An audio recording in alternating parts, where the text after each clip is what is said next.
Hello, and welcome back to Dev Game Club, a weekly podcast in which two veteran game developers look at games from the past to discuss their relevance and impact today. I'm Brett Duval, and I'm joined as always by my co host, a man who has his permit and wants to get a coffee cart made, but he's going to need an espresso machine first. Tim Longo. Yeah, That's exactly what happened to me. Putting the cart before the horse there, I'm guessing. Yep. I think at some point somebody said that I would need. I hadn't taken notes or I'd forgotten or something. So. Yeah, that was actually one of the notes I took was that your sister Rebecca, if you're playing Melanie in Cart Life, which we're discussing this evening, right, she gives you an awful lot of tutorialization. Like there's like 7 or 8 different things to know, and and it's very, very involved, and the order is a little unclear because you need your license, but I'm not sure you would necessarily know that you need the machine before. You need the machine, I guess, because it's going to be kind of welded to the cart. So it makes a certain amount of sense post facto, but in the moment you're like, well, I'm nearer to there. I guess I'll go but she tells you where to get one. So I actually don't think it's in the tutorialization. She just says you got to see Alice for, to get your cart, and then, but you also have to get a business license and where you got to buy all this stuff. Anyway, I switched gears actually before we actually dive in, even though we've kind of dived in already. You happened to be on the episode last week, despite not being on the episode last week, if you know what I mean. Yeah, apparently I forgot about that, and then there was some discussion on Discord about it. So you're planning on listening to that one too, right? So we can discuss. Yeah. Well, the funny thing is, Bio and I had a conversation offline about it because he's like, "I listened to it again," because of the discussion, and he's like, "I don't." Maybe he just couldn't remember what actually people are talking about, and he said, "I don't know." He said he enjoyed it even the second time, and then I was like, "Am I going to listen to it again?" And I was like, "No, I'm not going to." I probably. Well, I just don't like. None of us like listening to ourselves, and who knows what nonsense I said, but yeah, apparently I was, yeah. I mean, well, and they have, is it a spoiler to say that they interviewed you as well? Well, I was going to announce that because you're away next week. Yes. I'll be the next one. Nice. So, nice. Good. Yeah, they interviewed me, I think in May. I did listen to it again because I, even for these other ones, I listened to them all the way through just to make sure. For example, somebody on here has a particular term he likes to use, for example, about his wife that I have to censor if we're going to keep a clean rating. Oh, really? Yeah. What is that term? I will. It's what Samuel L. Jackson has the first word on his wallet in Pulp Fiction. But you may not remember that. I don't remember that either. No. Okay. The initials are BA. It'll probably come to you if you think of it that way. Okay. But bad. Yeah. Yeah, got it. Okay. Yeah, you use that all the time. Too much. Well, no, I don't know about too much, but you use it often enough that I'm like, dang it, Tim. All right. Well, that's good to know. I will prevent some production work for you. Yeah. You are a good producer of this podcast, so the fact that you listen to those, I mean, I had to listen to myself just to make sure that I don't also occasionally do that. I don't think I do, but and I didn't in that interview. But it was interesting because there were some questions that they asked of both of us, and I think they reflect. Like, for example, they asked you what success looks like. And you were like, well, a happy team. And I was like, well, it's the last place I work, but that's because of that. Right. So I was like, it's my own like selfish angle on it, but it's because why would I want to work anywhere else? Right. It would be the goal.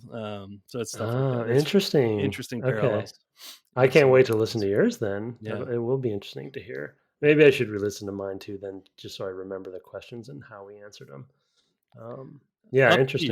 you. I mean, you've got a long flight coming up, so Yeah, exactly. anyway, well, let's get back to cart life. Thanks again to Bio and Calamity for those. It's nice to have something in the feed on the weeks when we can't record. There's been a fair amount of that this summer, seems like. So it's been nice to have those to fall back on, and I will put that in the feed next week. And I always intro and say, hey, if this isn't your thing, we'll be back next week. So yeah, etc. But anyway, Yeah, good plug though. yeah, back to cart life.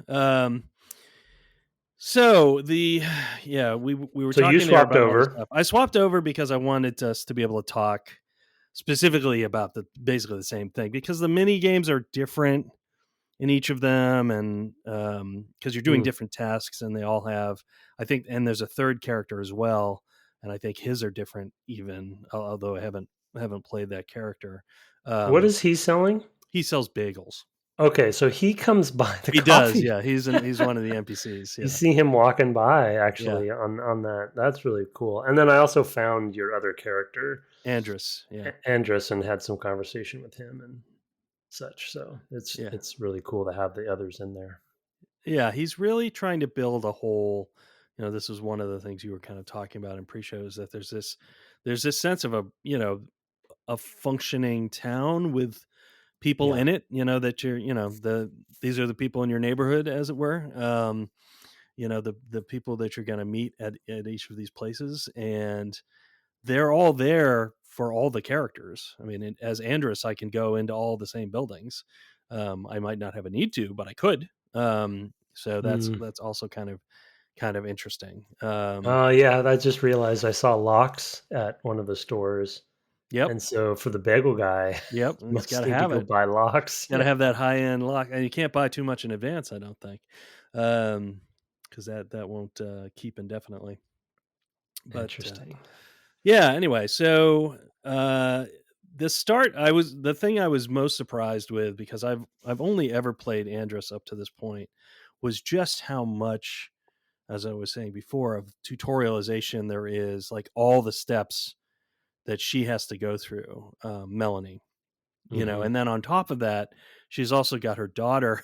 So of course, on my second day, I didn't realize I was responsible, or I guess my third day, I did not realize I was responsible for taking her to school also. So it was like, oh, I can't leave early. You can't leave the house early because I gotta get her to school, and I can't Mhm. leave anything else late because she'll be at school waiting for me. And of course that won't probably look too good in court because I'm also getting divorced. And I don't know what else is there. There's you're she's telling you to pawn your watch. Um, and I think you can also sell your diamond ring, Oh, I which is, did. yeah. Did you? Okay, good for you. There's you have to get your business license, which we talked a little bit about last time. Um, you have to see Alice at the I don't know, it's like some DIY space. I forget what the name of it is, but it's like basically a place where she's doing welding, and she's going to build you a cart, which is funny because it's as described in the tutorial. It's like she has a hardware store or something like that, and I Mm. couldn't find it because it wasn't marked on the outside of any buildings. Um, so I ended up doing the first couple of days. Well, the second and third day, I should say, because you start at night and you basically just go to sleep. Um, I I I did those 2 days multiple times to try to get everything right. Yeah, Um, me too. I think yeah, I did. Yeah, I think I really got the playthrough that I'm on now was my third, maybe I think, yeah, yeah, that or sounds maybe about right for me as fourth. well. Yeah. Yeah. Yeah, I mean, it made me think about just how, of course, life doesn't have a save feature. And so, Mm. one of the things about being in a situation like this is, all the ways we flub up, of course, some of it's a little artificial because he's trying to make you, sort of feel this and reflect this, obviously, by putting these constraints in, and like you have to do things in this order, for example, that might not really be true, in the real world. The real world has a little more flexibility probably than a video game, but there's still the sense of like you could mess up right in real life, and you can't, you're stuck with it, you're stuck with your decisions, which is sometimes how you play the games on the podcast, but not this one, I guess, which is funny. Yeah. Well, let's see. I think actually it got to a point where I couldn't. Did I run out of money? I don't remember what happened, but one of the playthroughs, I was like, I think maybe I can't I think I failed. You know what I mean? I don't think I Hmm. got like a game over screen, um, but yeah, no, I think you're right in that the sense of responsibility is obviously way different, and so I I was like, I couldn't live with myself, if I hadn't, because I really with the parenting side of it, which we may talk a little bit about now. Um, Once I realized, because I think my first playthrough, I also didn't realize that there was a time interval there where she was waiting for you. Your daughter was waiting for you to take her to school, and then once I started doing those conversations, I really enjoyed. There's these Yeah. really you walk your daughter to school each day, and then pick her up and walk her home. And there's these conversations that they have that are really fascinating, and in most cases pretty well done. And so I really missed those. So that was one thing that I was like, well, um, I want to experience those. But then a funny thing happened on court day, the first court day, where um, I had read someplace as I was trying to do research on how to find this game to play it, that there definitely are bugs, and he even admitted, the creator's name even admitted to that fact, and I think it might have led to the open source decision at some point. But Hmm. anyway, I was there in the morning, and Laura was standing there, and she was ready to go, and I even got the alarm to say it's time to go, and none of the buttons were triggering the leaving. Mm. So I was in some weird state maybe. Yeah. I don't think it was intentional, because basically she's like, "Let's go," and then I couldn't trigger it, and then she just left on her own, and was angry. I was like, Right. "I'll just go by myself," and then left. That was the morning of my court date. Oh, And so when I got to the court to with, with the father and the judge, they asked me, "Do you walk her to school? Do you bring her to school every day?" yeah. And one of them is like, "Yes, I do it every day." And that was the fact up until that day. So I did say, "Yes, I do it every day." And their reaction was two ellipses, one each, as they kind of looked at each other. It Uh-huh. was like, do they Objection. know? Oh no, that's a Yeah, different game. Yeah. I was wondering if they had, obviously he had probably coded in that maybe Laura told Seth that she took herself to school that day or something, and so he actually knew I was lying. Well, I I mean, don't it know. it doesn't even need to be coded, right? I think he knows that he's got the screws to you. So you're going to have messed up at some point, probably, at least on your first playthrough. Yeah. And so those ellipses being there, you're going to read into them, Right, right. right? Yeah, And like you're doing, right? You're yeah, thinking there's actual coding there. I don't think there. I think it's just the script. yeah, Whether you're perfect or not, to have them kind of, you know, ask. I mean, you can imagine them even just asking themselves, like if this were reality, asking themselves, "Of come on, you that couldn't do never it every doesn't day. ever." Yeah. Yeah, exactly, Yeah, right. like And how so, could this person's too confident, yeah, yeah, that they're gonna be able to do that, especially is after we that had a person lying conversation. because they're worried I'm going to take their kid away because they Yeah, miss a day every now and again or whatever, you yeah, know? yeah, So I think there's a lot going on in that we bring to it. I mean, that's sort of the thing with any of these games that have sort of choices um, that have results that are not really systemic necessarily, right? And this is the case with often a lot of the Twine games and things like that, is that people defend them, walking simulators, even people defend them kind of on the grounds of like, well, you had an experience there, that was meaningful to you. yeah, Does it matter if there's something behind that? You still had the experience, right? It's the, so and so will remember that of The Walking Dead, right? Is, you made a choice, that is a thing that, that's an experience you had, regardless of how much the game supports that choice in terms of having actual, I don't know, systemic consequences to it. You still feel the consequences of those choices, right? And I think that that's been kind of an interesting place that a lot of indie games have kind of explored, is they don't have the budget and the manpower, and of course, in some cases, with the topics they're choosing, even the ability to systematize some things. So they are finding ways to support the illusion that there's maybe Yeah. something systematic, and allowing so much to go on in the head of the player. Yeah. Yeah. No, that's a good point. Yeah. And so it was just a funny, series of events for that. And then later, I was going to ask you. So now that I know that you played Melanie as well, there was a day later, maybe it was just the next day. Um, and so, one of the interesting things about Melanie's character is that, and I assume with the cat, maybe for Andrus's Hmm. character, that on the menu screen, there's like a status of your, the person the Yeah. entity you're responsible for. Right. So you can Right. kind of see like, and so, Laura's at home, Laura's with Seth or whatever, Seth being the father. Uh, and so the next day, so actually the result, I didn't finish that. The results of the court hearing was that Laura, because I was starting up this, be interested to know if it was different for you, but because I was starting up this business and had not started it yet at that point fully, they're like, well, Laura should go to Seth's and stay there for the week while you're getting set up. And I tried to prevent it, but ultimately the judge decided that. So the status for Laura the next day was that Laura is at Seth's house. So I didn't need to take her to school. But I come downstairs and she's standing there.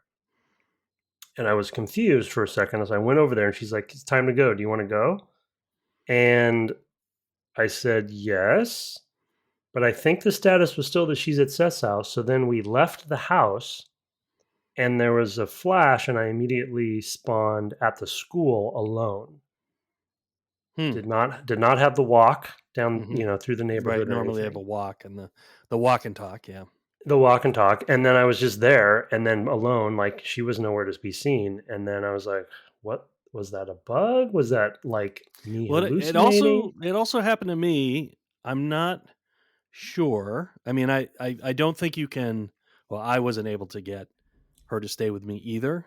I also there were some weird issues with the game. I had one day where in the evening, I was like, well, I don't know what to do now. Oh, yeah, I wait till it gets dark, and then And I went to bed at like 7 o'clock, which, yeah, you know, yeah. I Don't do kind of, that. I kind of dream of that sometimes. But I, And I you went woke to, up at 3. yeah, and I woke up at 3 in the morning, and I was like, okay, well now, I mean, I just sat there and kept eating and eating, but they were just standing in the hallway upstairs. Yeah, I had the same thing, yeah. And I think that feels like a bug, like, but I mean, you can read things into this stuff, I guess. Like, I don't know. I mean, he may just not have scripted them to go places because he expected people to be awake, to stay awake later or whatever. Um, but I don't know. I mean, I don't To have a good your answer for you. to your earlier point about our own headcanon on this stuff, like, Yeah, it's hilarious that regardless of the reason that those whether they're bugs or not, the fact that we're questioning yeah, if they are or not, because and I'm sure he's like, it's very much like laughing from wherever he is, kind of thing of like, "Aha, I got Michigan apparently. you." Yeah, uh, it's just like, he just needed enough of those little breadcrumbs to give you to plant the seeds that might actually be intentional, because Yeah, you can, in that weird state that we were both in, you can talk to Laura and she has this kind of funny, she says like deep doop de boop or yeah, something. yeah. She has a tendency to say la la la la, and things like that. Just nonsense talk to make do the thing that adventure games do, which is I don't have anything to say to you, so don't Yeah. waste your time with me, right? Yeah. Kind of thing that is very common in LucasArts adventure games, for example. Right. Like once you've exhausted the dialogue tree, it's just I'm just going to say the same thing every time. And a lot of games do that, and RPGs do that as well. It's like, no, there's nothing more here. Right. And so that I mean, that's just communicating to the player. You're not missing anything here. Like you can move on and try something else. Mm-hmm. So yeah, I mean, one of the things. So there are things that happen that feel scripted, like in Papers, Please. Scripted in some way, or like high probability events. Like for example, Andrus. I think it was on day 3. It's been a few weeks now, so forgive me if I'm wrong on the timing. But like, he's only like 2 or maybe 3 days into staying at the hotel when his cat disappears. He comes home and the Oh, cat's not there, and you're right. like, "Oh no!" And of course I'm like, "Did I feed the cat?" Because that's one of the things you have to do. Did I? And I was having trouble on that playthrough because it's the same thing where you're fumbling around trying to figure out what you're supposed to do with each character. But you go outside and like one of the other people living at this hotel, motel, whatever, found your cat, and you have an interaction with that person. That's clearly a scripted thing. But when you also have the sort of dream sequences, or just I think the second night I was sleeping when I went to bed too early, like it was just me in the bed, and then there was like something in the background. Yeah, it was well, for me, it was like tamping the coffee down. Oh, that's what it was. Yeah, it was kind of Yeah. like faded though, but you Yeah. could see it. You could see it like, and of course, at that point, I hadn't even had a day where I made coffee yet. So it was like, am I Yeah. preparing for making? But like, I worked in a grocery store when I was in high school, and I woke up one night scanning items across my lap, invisible items, and you do these repetitive tasks at jobs like these, and you do like enact them in your dreams. In my case, I literally was like physically, I woke up and I was I was scanning, imaginary stuff across my lap when sitting up in bed. It was very strange.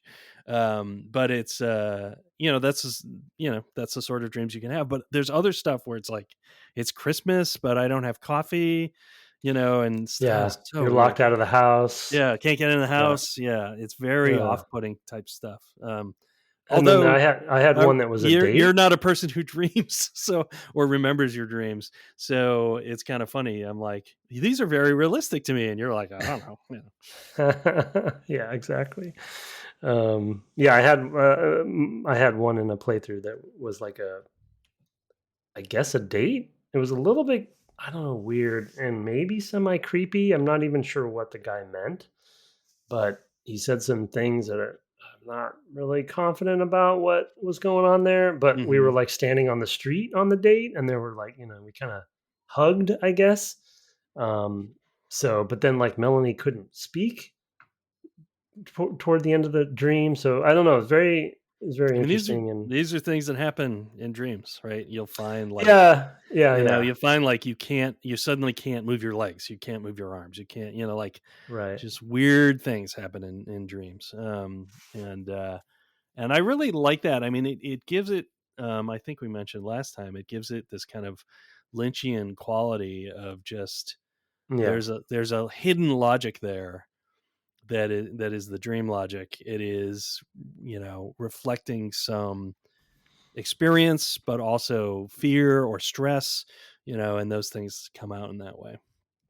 I don't know. I think that stuff is super cool, and not remotely what you expect to have in a game like this. Like, tell you it's a simulator of doing these kind of small jobs, these cart jobs, um, that you wouldn't expect there to be, with all the adventure game stuff, but like dream sequences that, would not have been on Mhm. the bingo card, as it were. Mhm. Yeah, and it's I think before we get to the cart stuff, which I know we want to talk about, the to hit one of the other topics we talked about in pre-show that relates, it all kind of relates to the fact that he put a timer in the game. Um Mm. and the fact that cart life also has a timer that is a pressure cooker kind of situation that adds that compounds the anxiety and the stress, and the reason that neither of us probably, I don't want to speak for you, but you said in pre-show, like, neither of us want to play this game. But I think that is, to me at least, that means the game is successful in doing what it's trying to do. um uh the fact that it is, anxiety inducing, for me at least. Oh But yeah. the putting the sort of neighborhood feel together with the timer is what I wanted to talk about, in that, and with the adventure game elements, because in a whatever LucasArts or Sierra adventure game, this sense of exploration and finding all of your options is part of the game, a really important part of the game, especially for puzzles and things. And here you have that because there's conversation options and trees, and as you talk to more people, you get more things you can talk about, and so your list is, it's almost like collectibles we talked about in pre-show. So you're actually collecting topics as you talk to people in the neighborhood. And so that gives you more options, and there's often something, they actually often say something about each of those topics. Sometimes they say, well, I don't know, but there's always like, the my instinct as a gamer is to go and talk to everybody, collect all of those, ask them all the questions, do all that stuff. But in Yeah. this game, there's sort of The Sims comes to mind as well, to kind of a callback to another game we played, where there is the simulation happening at the same time, this life simulation happening. So you're not only getting tired, you're not only getting hungry, but if Laura is your responsibility, you have the timers for school, you have just the day night cycle, and the clock moves very fast. And unless you, as you mentioned, alt tab, say you don't alt tab, there's no way to pause the game. So Right. even when you're on the menu, it's ticking It's the down. Dark Souls of adventure games, Tim. Oh, okay. Wow. Yep, It's okay. yep. I Just for thought the record, I'd everybody, bring he that one brought in this that time. up. I had to do it first. Every now and again, I got to throw in a wrench into that. Yeah, I mean, the time pressure is like, you expect to be able to hit the escape key or whatever, and or maybe it's enter. I guess it's enter, and have the game pause, so you can just figure some things out. But because that's also an interface to others, to some systems in the game, like upgrading your cart or looking at your inventory, and things like that, it's all part of the simulation. And Hmm. I think that one of the things about the language topics that you're talking about that calls to mind is, early Ultima games in particular, where you knew, I think it was in the manual even, that you could go talk to anybody in the world and say, because it was all text based, conversations. You'd talk to somebody, and you had two prompts you could always say to them: name and job, right? And when they were describing those things to you, there would be words highlighted in their responses or bolded, depending on Oh, the right. All iteration right. of the game, right? Hmm. Which would be basically the topics you're talking about. And you could then take those topics to other people, and they might also comment on them. So you ended up with um, this huge list of things that you were kind of taking notes on when you were playing those games, Hmm. which I feel like also had a real time element. Some of them, not all of them. I guess Ultima 4 might be. Can't remember if 3 did, but 4 I think did. If you're just standing there, maybe not when you're in conversation, but if you're standing there, like in the world, time is ticking by slowly, but not as quickly even as this game. But sort of turns are happening, as it were. Um, but I feel like that's kind of that's an interesting space that has been explored in lots of different ways. So that sort of keyword technology, for example, Her Story, which is not a game we're playing in our indie list by, what's his name? Is it Sam Barwood? Barlow. Barlow. Not Hal Barwood. Sam Barlow. My goodness, Sam Barlow. In Her Story, you're doing database queries that are about words, right? They're basically keyword searches on all these video clips you have, and you're trying to figure out what happened, in this story that you're interacting with. And I think that that's a rich space that continues to be explored. I mean, that's probably 2015, 2016, that game. So, a handful of years after this one. It continues to be a rich space for exploration, and a way to enrich your world in a pretty light manner. It's not expensive. Right, it's an economical way for an indie developer to expand upon the universe. Yeah, Yeah. it makes sense. I don't know. Does Obra Dinn have something like that? Obra Dinn does not. Oh, okay. I assumed that was sort of like part There of. is a sort of well, there is a sort of thing. Yeah, there sort of is, because you are filling in sort of Mad Libs about characters. So there sort of is. There is an interesting way words are used. It's different from this, but it has some similarities in the sense of just like words being kind of an economy in that game. Hmm. As you gather more information about what happened on the ship, you're basically uncovering words that you can fit into these Mad Libs to describe what happened to different characters. Ah, yeah. So So yeah, so it is it's in the sort of, ballpark. yeah, it's kind of nearby. Yeah, it's like an Hmm. inventory of words, right? Yeah, that's cool. Yeah. Yeah, it's a neat way to play that. Well, and it is a good point about like the way that can be used. I mean, you mentioned trying games too, and I guess because we played at least one, Yeah, we played just one, Howling just Dogs. one. Yeah. That we talked about that then, but it's the partnering that with a timer thing that is just so fascinating to me, Yeah, right? And the pressure that you're putting this kind of, like you said, very her story or adventure-y kind of structures to games on top of this or within this simulation that also has the pressure of the timer is super interesting to me because that is in my opinion, for me, at least for me as a gamer, as a player, that is a real big tension, yeah. probably very intentionally Oh so yeah, yeah, because I do want to know so much about everything, but time is money. Time is money, right, friend, exactly. as they say in Warcraft. I think that that's the whole, with this being a empathetic, life under capitalism game. Yeah. uh, it is meant to show you, like, hey, you know why you don't know your neighbors? It's because Yeah. like you got to get out there and grind, right? Yeah, and Yeah, that's so true because there's times when I'm like, I really want to ask this person their name, but I'm yeah, like, nope, I gotta go. yep, It's yep, like, and I feel callous for doing it, but that is exactly his point. Yeah, it yeah, seems like, which is really, really brilliant.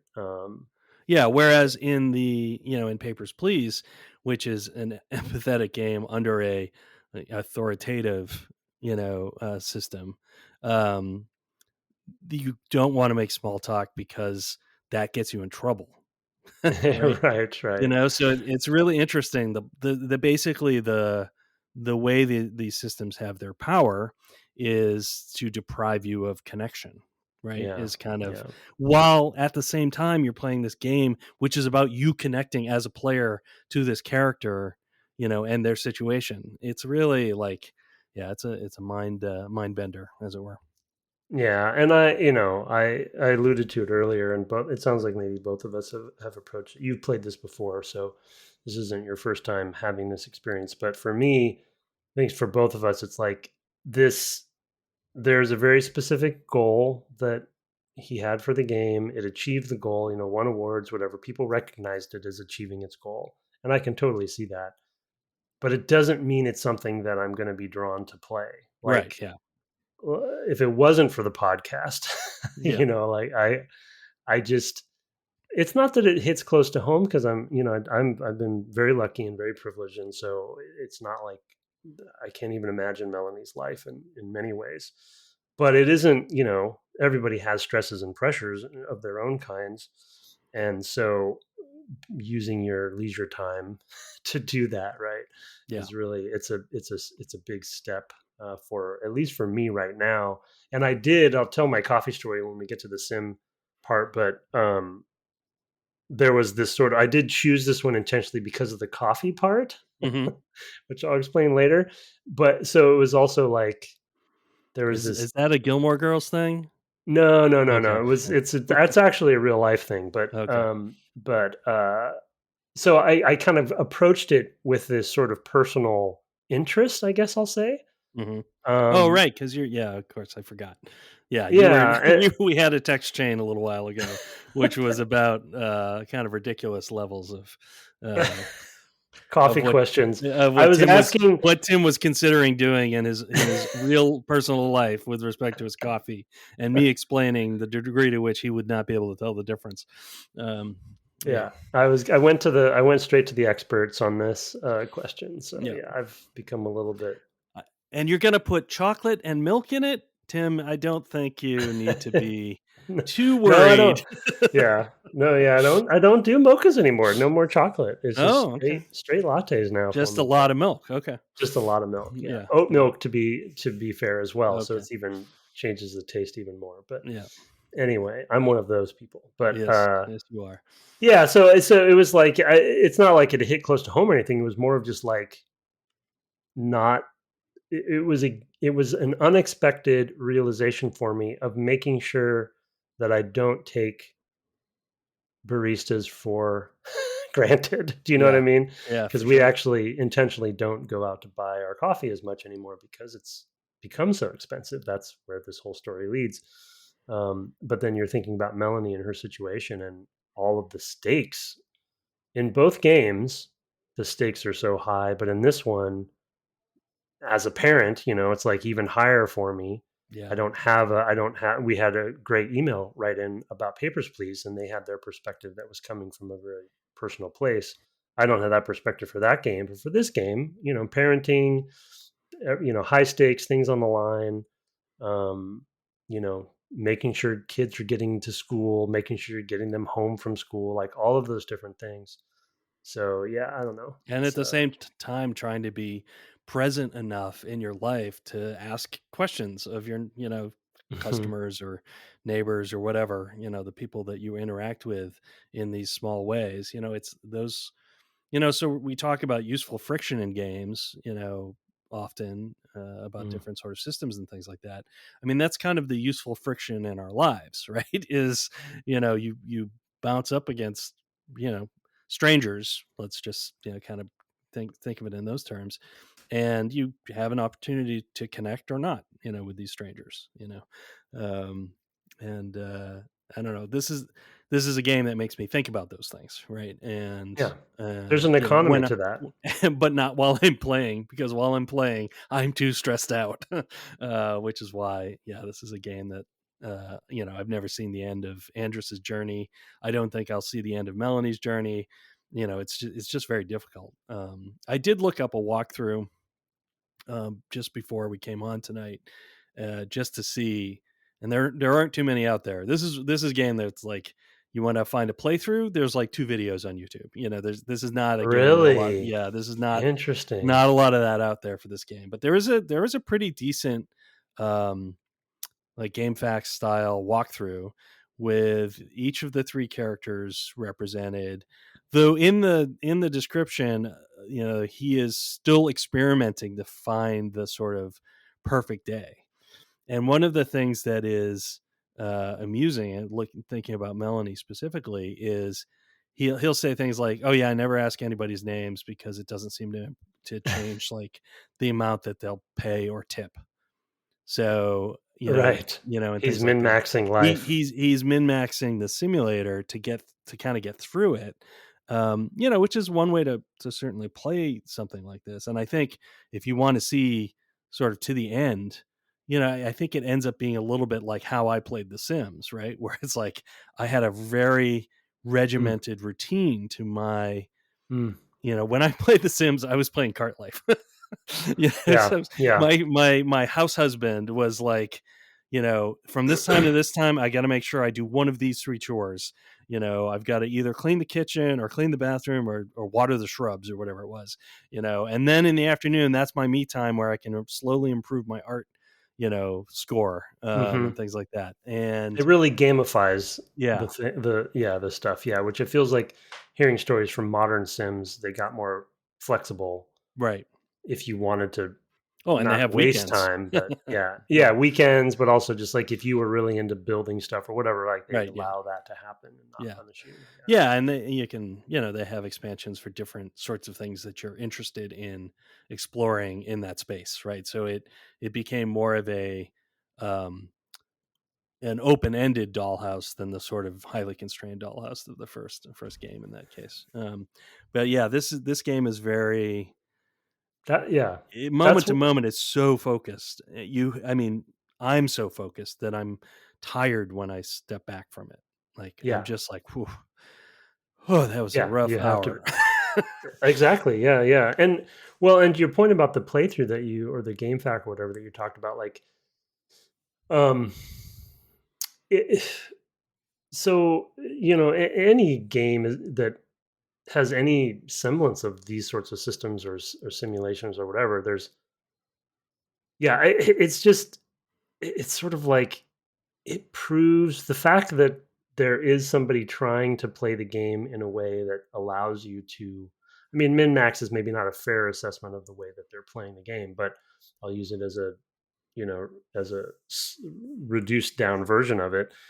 It sort of proves the point of it all, Yeah. because of the way he built it. And you know I feel like, and I don't want to necessarily continue just talking about baristas or whatever, but you can sense it. Well, you can't because you don't buy coffee in the public. Yeah, I yeah. mean, it But happens. okay, Occasionally maybe I'm on the maybe road and, on vacation, yeah. yeah. But you can sense it when you are buying coffee from somebody on the other side, and they know that to some degree, especially with the culture around Starbucks, it's just so, I don't want to say toxic, but it's just so kind of dysfunctional in a Yeah. way Yeah. because they're trained to be nice Right. despite what people do or say to them. And you can sense, if you're paying attention at all as a human being, you can sense them dreading small talk. Yeah. And it's just like, no, what do you want? I will make that for you. You will love it. We'll get your money and then just go about your business. Yeah. And that's how my One wife and thing I I handle do it. where I do every week is on Friday right after I go to the library, there's a bagel shop right around the corner. So Oh, yeah, right. I do have this experience, and you know, it's mostly staffed by sort of people in sort of late high school. There are some older adults like the owners and things like that who are in there. But the high school students will see you week in, week out. And one week, one of them, I was wearing my Tacoma hoodie, and she was one of the servers who I see, every Friday or every other Friday or something like that. I don't know what her schedule is. I was like, "Oh, is that a video game?" And we were having just normal human chit chat, and it turns it into like a highlight of my week to just go in there. And we ended up talking. She's like, "Oh, what else have you worked on?" And I said Skyrim, and she just was like, "Oh my god, Skyrim!" It's like, "Oh yeah, there's a whole bunch of us who live near here, because I have several colleagues who kind of live in the same neighborhood as I do, or former colleagues, and she must have been like 10 when that game came. She was very young kid, but so it's just But she it's knows it. wild. But she knew it, yeah, and she had Yeah. played it, yeah. No, and Um, I'm not, I don't want to but no, generalize and say but that they don't. that is a single store. It's not a chain. Yeah. There's no like big grand design training. I've had different interactions with different people, and some of the people who work there are very like, I'm just going to get the order. I'm going to get it written down. I'm going to, ask what you want, and I'm going to move right along. And the busier it is, I mean, it kind of depends on the day, but so it varies a lot. But you do have those sort of opportunities when you repeatedly see the same people. You're right. When there's that. And Yeah, that's one thing I look forward to in this game if I were to continue is I'm sure there's return customers that come back time and time again. I want to tell a couple stories if we have time, but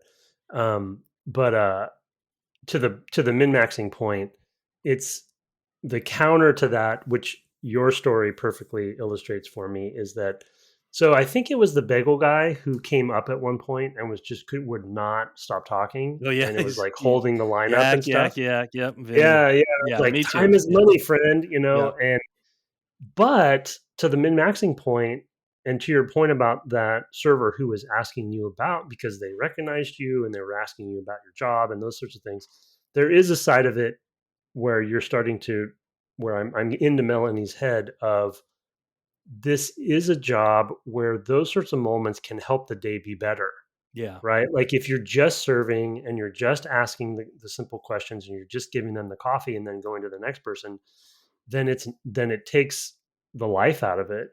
And those conversations, like the I'll just tell a quick story, which you probably saw them too. These three old guys walked up, came in a group to the cart, and one of them was like, and you see these guys all over, right? Every community has the old retired guys who are going for coffee, oh yeah, and they do it every week, the same time, same place, etc.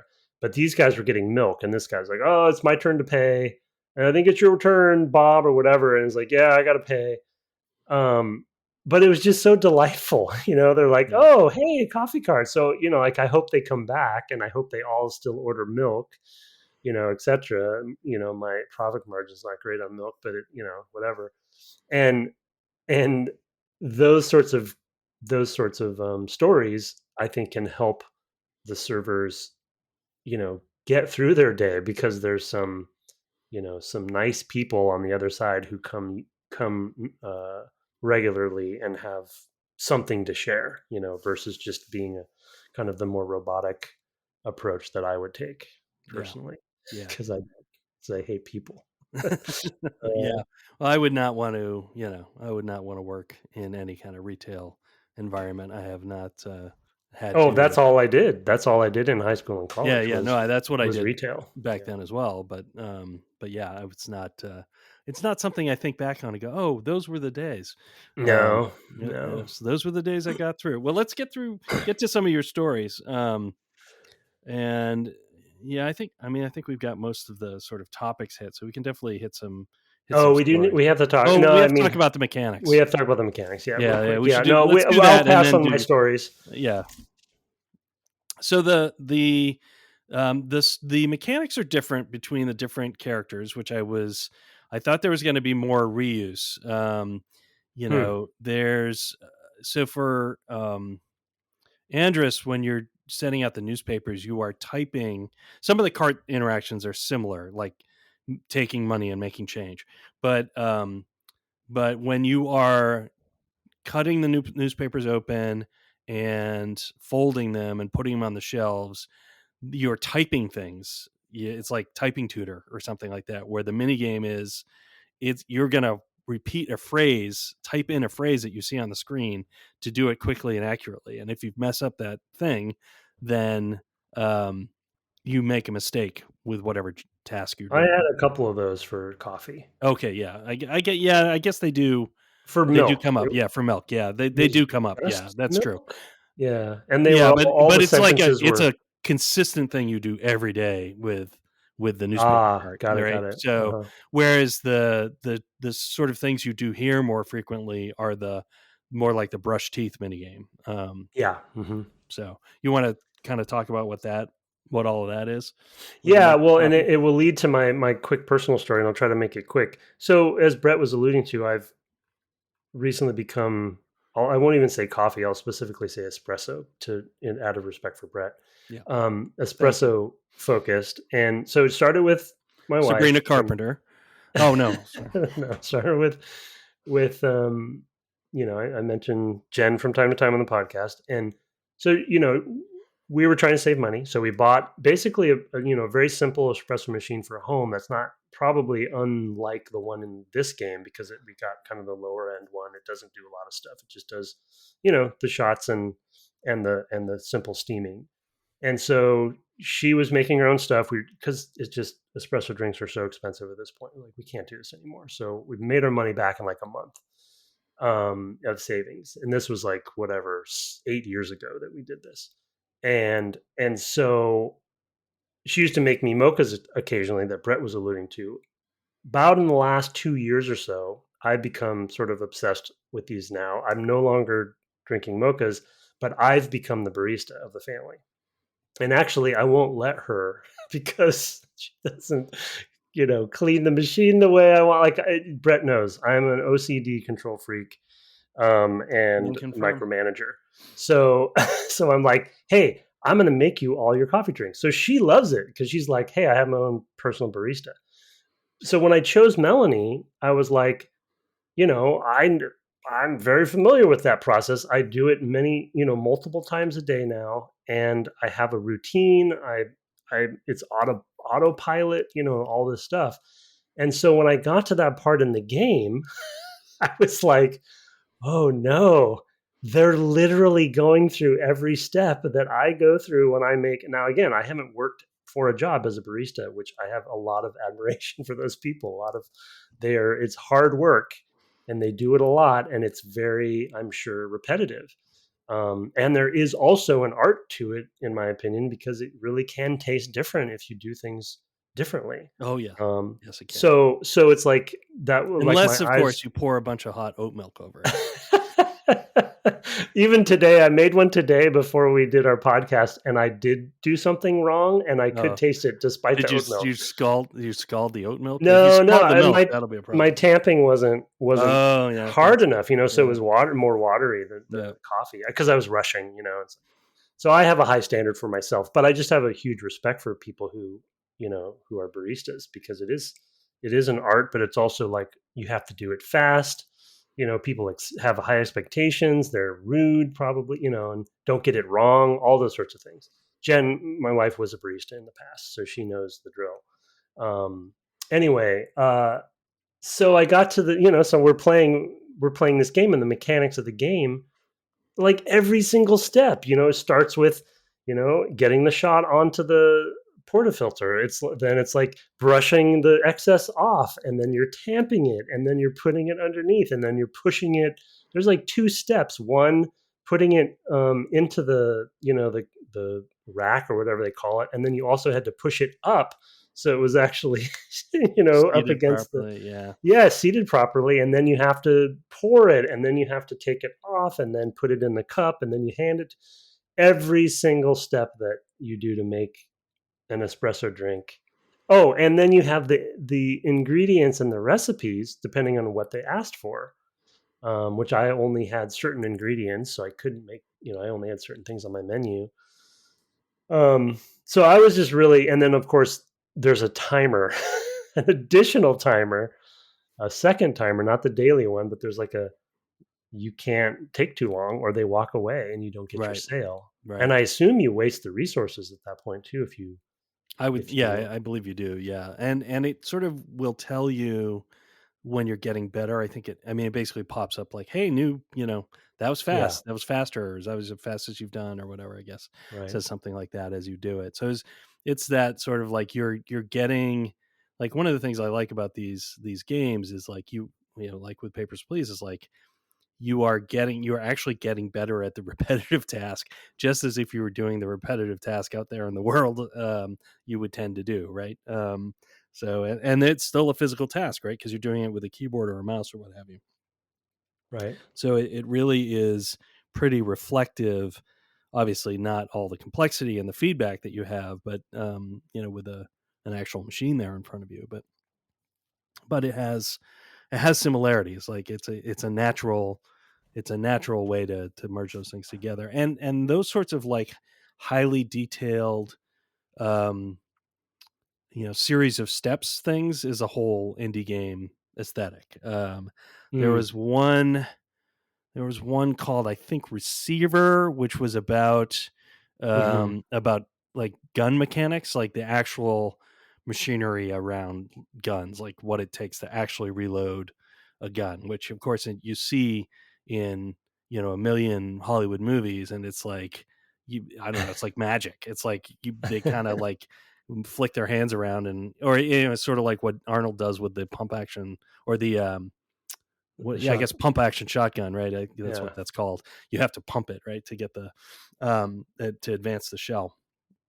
Um, and it's just like it's a bit of magic, right? It's like because most people or I won't say most people. I don't know anything about how, to actually do all the things you would need to do to reload a gun. But there is that game that does that, which I think is called Receiver. And then there are other games kind of along those lines that kind of go into sort of more fantastic realms, I would say. Mm-hmm. Yeah. Which is, I mean, to your point about the word systems and collection, I would think is another good tactic from a production standpoint for indie devs, right? To Yeah. take something, take a concept like that is something you can do on your own or with a small team well, because it's so specific versus trying to, whatever. Well, and one of the things that is happening with you and your espresso journey in your life now is you are doing what Ian Bogos calls playing anything, which is when you go so deep into a thing Yeah, that that's you are really like getting something out of this fairly simple set of steps. Like you're refining every part of it. You're like really paying attention to the feedback. I mean, for Ian in his book, to play anything, it was power washing. Like you get a power washer and which is a whole nother that's a yeah, a simulator very game. successful Yeah, game. a very ridiculously successful. Had no idea. But it's he was learning on. It's like that's this how you want to restrict the spray. Like I mean, just like go like learning everything you can about this minute thing. Like this very limited domain. Which is sort of the pleasure of if you're in a job that you enjoy, that's kind of the pleasure of the job is right. You're like constantly learning, and like I mean that's been what I've loved about my career is like there's no end to the amount of things I can learn, like Yeah. and get better at, and new ways of thinking about problems I'm solving or what have you, new tools, etc. And I think that is reflected in that kind of ethos that you're having with your coffee journey, you Hmm. know. And if you ever are actually trying to get a real crema because you're going to actually make an espresso and not an espresso drink, then call me and we can talk about your grind. But Well, yeah, yeah. Well, and I mean, that's a good example because I have learned some about that. Before I pour the milk in, right, I am looking for you certain should be things in the looking. Yeah. coffee, Yeah. right? And I can tell when the crema is not what there, right? And when I've done something wrong, and it's usually the pressure I applied or whatever. Because I think, yeah, anyway, grind. That's what I was asking Brett about is sort of like, should we get our own grinder if people were wondering, which you weren't. And in the case of how we drink coffee, that was it's not necessary, but I can see it. And you're right. I am one of those people that goes deep. The other thing that is like that for me, and I guess it is a pattern, is backpacking, right? And Right. backpacking gear is I play life Yeah. with backpacking as Yeah. if it were like an RPG or something, right? Like my inventory, because of the backpacking kit is what we call it, right? Can be min maxed down from a weight perspective, and it's just every single tiny thing I have honed in on as a mini game to make that experience. But it's also fun for me. It helps obviously with weight, but it's also fun. I like that aspect of it. Yeah, So I mean that's very much a thing. I mean, I do a little bit of bicycling. I'm not a bicycling freak, but I'm familiar with that like aesthetic in bicycling. Like, oh, if you switch to this pedal, it's a mm. little bit, the aerodynamics are slightly better, or what, it's like I don't know, it's some new material and therefore like or the gel energy things that people eat or it's just like all these things to like optimize your ride. For me, I'm just like the optimal ride is I've gone out and I've gone for a ride. That's kind of like all I need. But that's because that's not the thing I go deep in. What I've been going deep in over the last year or so has been the drawing, and I'm still going. Like I have Oh yeah, that's I just endless. I just ordered a brush pen, which is like for inking. It's like using a paintbrush, but it's a pen with a brush tip. Oh, cool. So that's something I want to kind of play with, because I don't want to get up like a bottle of ink that sits on my desk because I know I'll spill it and I'll be annoyed with myself. But a brush pen is not doesn't really leak like that. So Right. it's The a brush pens are for kids. then no, I wouldn't say I, that. sorry, Kim Jong I had Yi, to.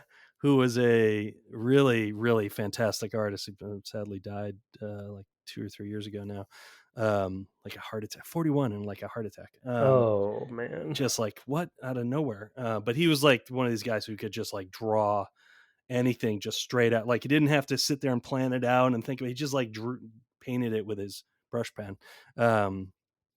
And so he's kind of an inspiration in that way. But a lot of people use them because they are really easy and a good way to get sort of thicker, more developed lines and stuff like that. I'm thinking about like graphic novel treatment. Yeah.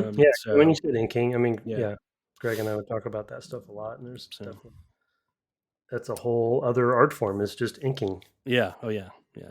separate from pencil. Yeah. Yeah. So it's something I've been, it's my next kind of area of like taking a taking a drawing to something a little bit more finished. Anyway.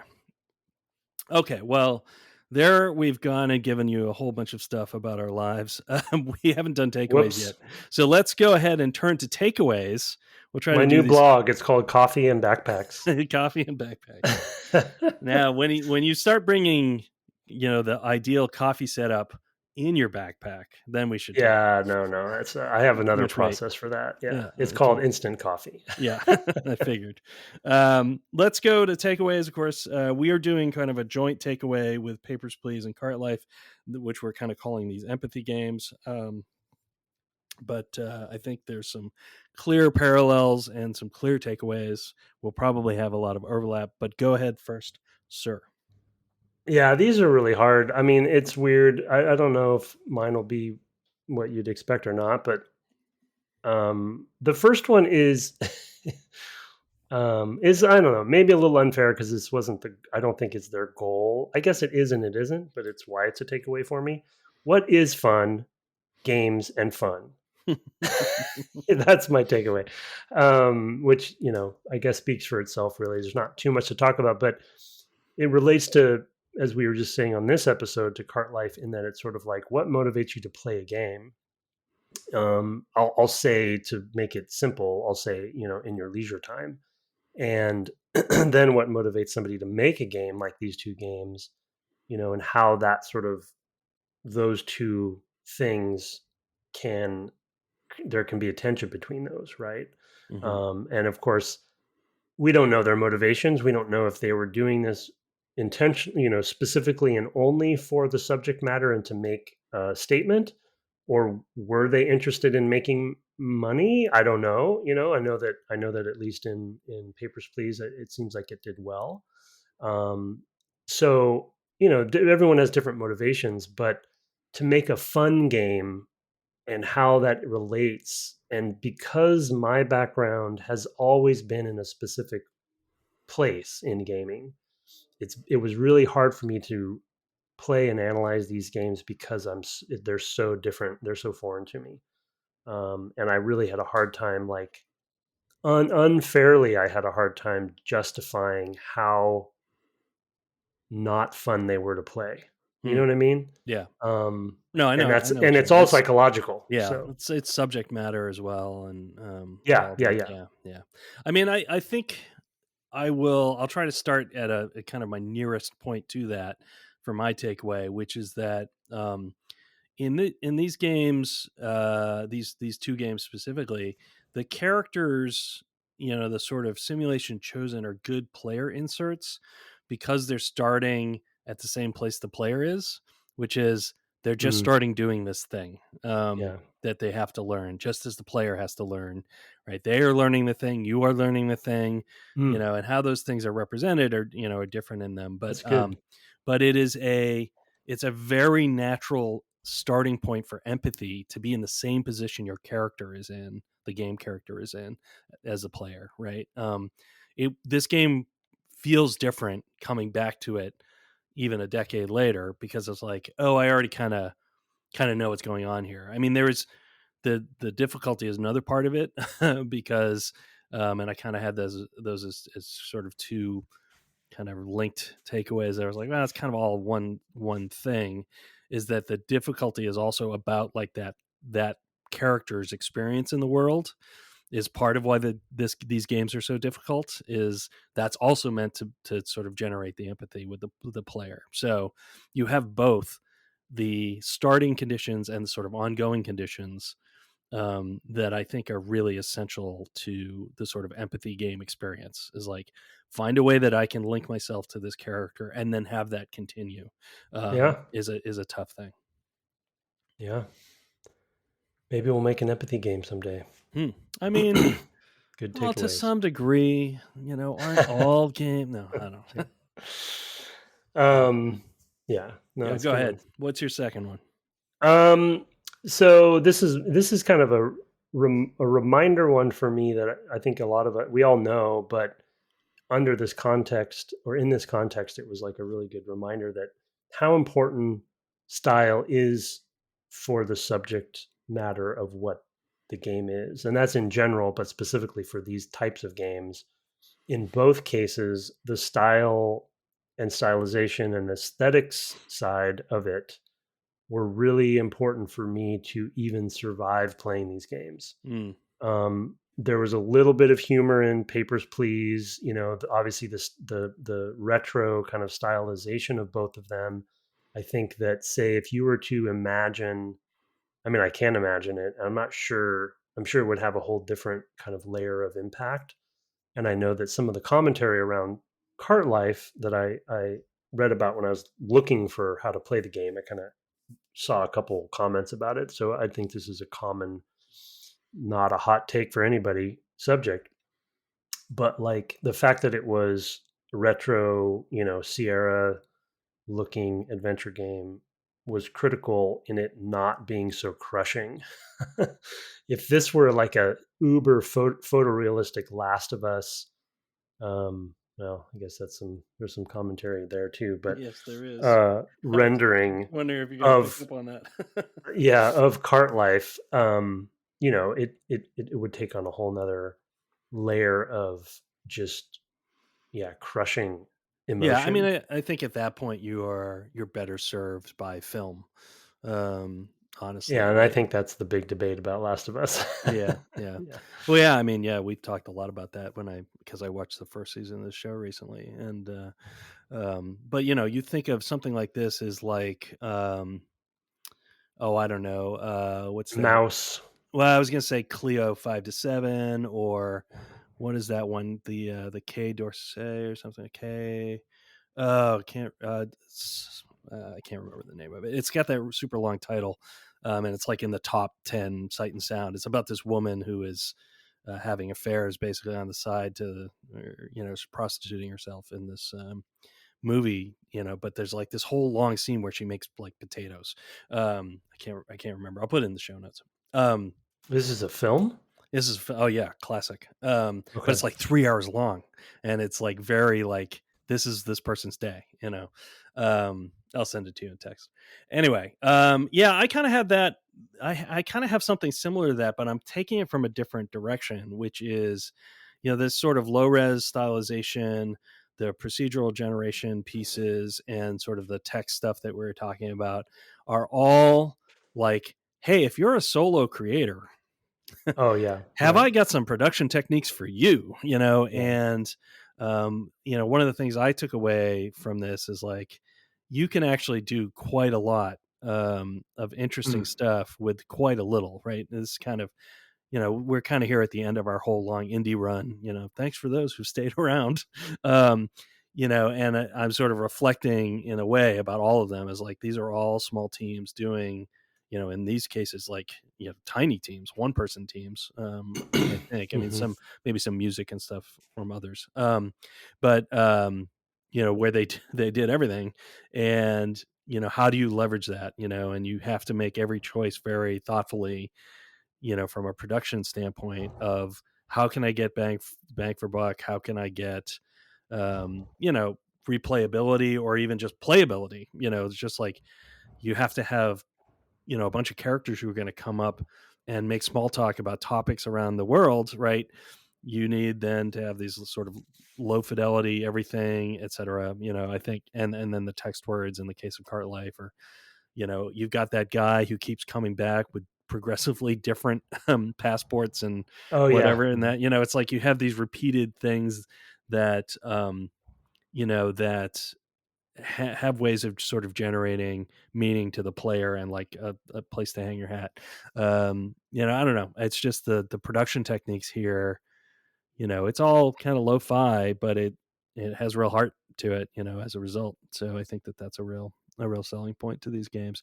And I think they also, kind of, they are the flip side of what you're talking about in terms of the realism. It's like, well, they let you not get caught up in that part of it, because that would be like a tough a tough sell, as we were talking about.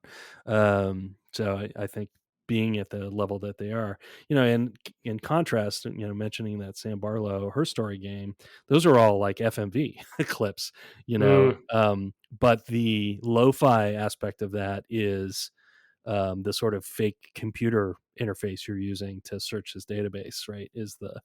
Um, is the sort of stand-in for this similar sort of thing here. Anyway, that's my second one. One more from you, sir, if you do have another one. Yeah, and this was a kind of a gimme, but it's just an obvious one of thank goodness these exist. Um, and I think as a takeaway for me, because I really haven't played many games, if we call them empathy games or anything with these aren't technically what we would call serious games, but they're kind of adjacent to that for sure. And I have played some of those, but just haven't played a lot of these games. And so for me coming into these, I was definitely nervous because I use gaming very much as an escapism for myself, for sure. And I knew these would not be that, for me at least. And so I was nervous coming into it. And I was like, I don't know, like I'm not having fun, all these things. I don't want to play them for the reasons that they are exist, right? That I don't want to play them and that's on purpose or whatever, like I do and I don't, you know what I mean? Yeah, Because they're still good games. But so it's just a takeaway and a reflection for me to remind myself that there are different reasons why games need to be made and are made, and sometimes it's personal, sometimes there's a message or whatever it is. But I'm glad that we played them. I'm glad that they exist, and it is always going to be hard for me to ever go back to them. that is well said. It is not where I'm going with my last one. The film I was thinking of was Jean Dielman, 23K to Commerce 1080 Bruxelles. That's the name of the film. Mm, Familiarly just called Jean Dielman, but it's the Chantal Ackerman film. Anyway, my last one is definitely a different direction from that. Mine is tactility. mm, The fussiness of sort of moving the papers around in that small yeah, space really in good. Papers, Please is delicious, right? And all the sort of like little buttons that you click, and like the way that it sort of represents the what I call them, discrepancies, when you identify a discrepancy, is all kind of cool. Just the UI elements and how all that stuff fits together is really cool. And then here, I guess that's more in the sort of mini games where it's you are doing keyboard interactions that reflect the sort of, broadly speaking, the sort of motions that you're doing to make the coffee or to make the espresso. And because those are things that can be learned, and like are literal skills that can be gotten better at, I think again is reinforcing that sort of empathy thing that I was talking about with my first point. So there's that, or maybe, yeah, I guess it was my first point. I contrast that with the sort of like QTE, what's David Cage, Yeah. games, and it's like those don't work because you're doing them once, right? They don't work in the same way as this does, right? Well, they're Um, also abstract. Those are always abstracted too, right? Like yeah, they're I mean, some, trying to some better than impose. others. Yeah, yeah, Yeah, but yeah. I mean, yeah, you're always going to be pressing a button on a controller, right. right? In those, and they're going to be on screen or whatever. But I feel like moving a paper around had much more of a tactile. Yeah. feel to Yeah, it. I You mean, know? my comment would be that in Cage's games, like, you can't actually get better at them. Oh, Like, I I see. mean, Yeah. you might just be good. You might just have good reflexes and be able to do them. You might get a little bit better at the reflexes of seeing and hitting the button quickly or whatever.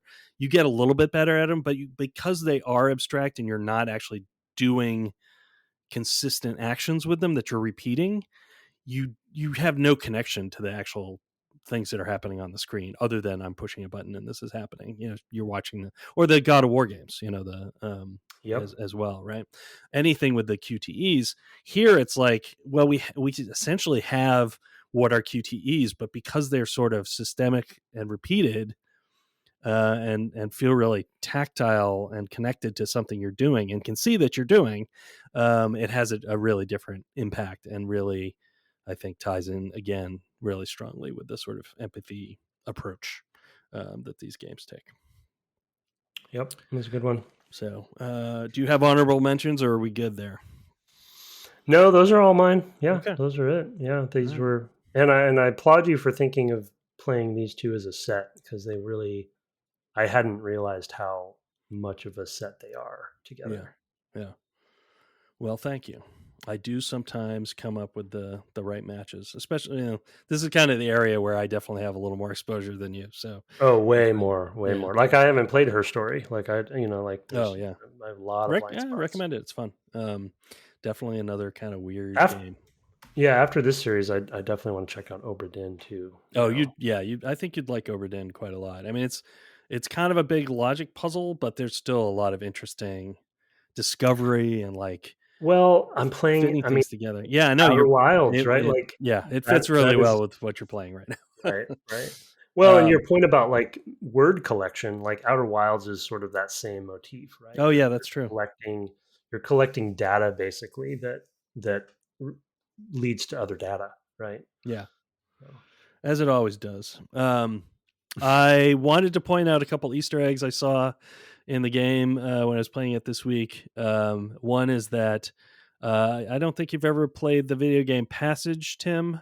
Are you aware of it? I might have played it, but I've watched it being played a couple Yeah, times. Yeah. it's In a. fact, we had it on the the charity stream. Oh, did we? Okay, yeah, Yeah. I missed that one. Okay, Oh boy, what that's is all his right. name? Yeah. Go ahead. It's okay. Um, in Rebecca's house, if you look at the pictures on the wall, the top one is an image of the two characters from Passage. So Yes, I did see that. I did see okay, that. all right, And I was like, I wonder if that's Passage. yeah, Yeah, yeah, and that's it what it is. is. Yeah, Yeah, yeah. Brad. His name is Brad. Okay, And I'm missing his last name, but he was one of the streamers that the charity folks got to okay, come cool. on, and he's a indie dev in this space, right? Like what's his name that did Passage? Who made Passage? Jason Rohrer. Jason Rory, yeah, Yeah, yeah. The Brad is I feel like is in kind of a similar space, does experimental games. yeah. So he played I Passage on once stream. played Passage every day. Every morning would play through Passage once for like 6 months. Wow. Yeah, Okay, just as a like meditative experience. Because of the themes of Passage. So, that's a great idea. and then the judge's name is Posner in the legal case, and that I think is a reference to an actual judge. I believe is retired now, Richard Posner, who was a highly regarded judge in one of the circuit courts here in the United States. So I picked that up. And then I had one thing I wanted to add from 2 weeks ago for the person who wrote in and asked about my reading. Oh Um, no. I just realized that I had forgotten to mention N.K. Jemisin as a fantasy author who I really admire and have loved all of her. I'm sad because I've now read all of her books and there's nothing. I don't know. I'm expecting there'll be a new one someday soon, but any of her books, and they're all like trilogies and duologies and things. They're really lovely books, and I feel badly that I left her out. So highly recommend N.K. Jemisin. All right. We haven't had a review in a minute. We love to get them. If you are on a service that does such a thing, we'd love to see you go out there, throw a thumbs up or a 5-star or what have you. And you can also email us at devgameclub@gmail.com. We're on the web at devgameclub.com. And my friend here is twitching, unfortunately, tonight, this week, but at twitch.tv/ Tim Longo Jr. with a JR at the end. And we've already talked about the fact that you are still playing Outer Wilds. We are also twitching at twitch.tv/TwinSonsCorp for our company's game. We've been kind of showing what we were working on there. So if people want to check that out, those have been fun, and we've had some folks from the Discord. Yeah, thanks for coming by. It's been fun to share the game, even in its pre-alpha state.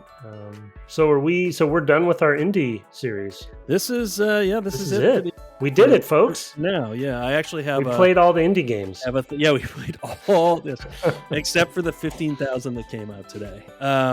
Unfortunately, I have a proposal for our next game that I'll discuss post show. Oh, good. Which I think would make a good bridge back to the sorts of things we normally play.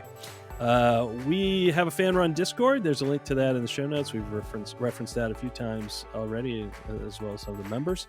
Our intro and outro music was written and performed by Kirk Hamilton, commissioned by friend of the cast, Aaron Evers, and our logo, our merch store, that Discord, all by Mark Garcia. Have fun remembering your customers' names this week, and good night. Good night.